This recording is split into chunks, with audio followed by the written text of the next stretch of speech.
representatives, the employees, and unsecured contractors got screwed overnight. As an unsecured contractor, my business was never going to get paid. I was owed $35,000, but with the state of my financial affairs, it might as well have been $100 million. I was dead. I had little backfill of clients to support this mounting debt, and I was leaving for Costa Rica for my wedding, and then to Paris, France for our honeymoon in just 3 freaking days. There was no way I was telling my soon-to-be wife what had just happened, as I assumed if I did, that this marriage thing would be over before it even began. After returning home from an amazing but very expensive wedding and honeymoon, reality sunk in. I came back to a rainy Toronto in late March 2011, only to fully grasp the devastation to my business.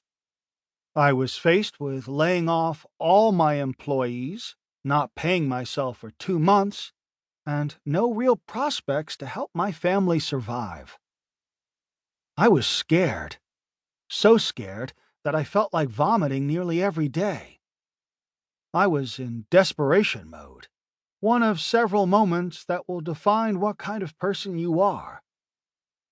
Many entrepreneurs around the world have had very similar moments like mine, and many times their best eureka moments are sparked from desperation.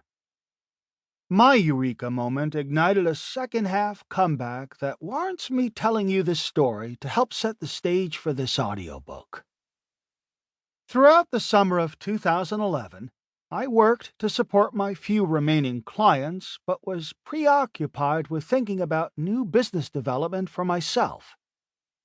At night, every night, many times at 3 a.m., I would be in our spare bedroom, staring aimlessly at my laptop, hoping that some serendipitous event would come save my business.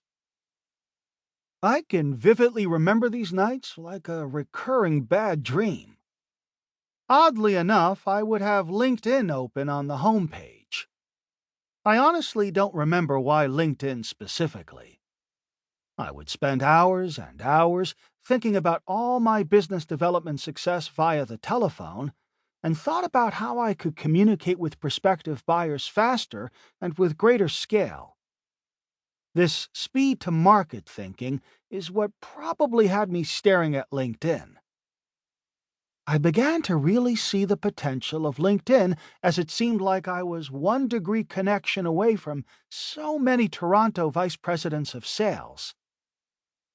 Unfortunately, I couldn't find best practices online to help me monetize LinkedIn. I remember thinking about my experiences via the telephone and kept trying to mentally reverse engineer my process inside LinkedIn.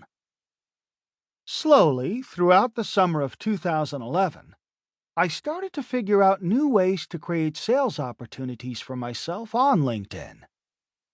Each time I had a successful breakthrough the night before, the next morning I would show my existing clients the tactics I had used.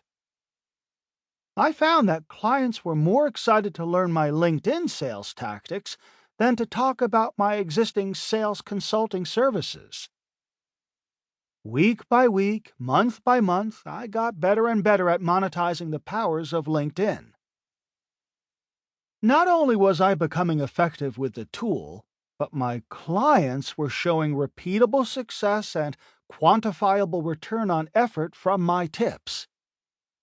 By autumn of 2011, the entrepreneurial light bulb turned on in my head. If only I could find a way to turn my new LinkedIn sales tactics into a business. Fast forward to the afternoon of April 18, 2012 at the AAISP Leadership Summit in Dallas, Texas. At the conference, there was a breakout session by Josiane Fagan titled, "Wake Up and Press Refresh on Social Media." When I first arrived at the conference, I noticed this session on the agenda and pre-planned that this would be my moment to speak up in front of the entire room about my LinkedIn tactics.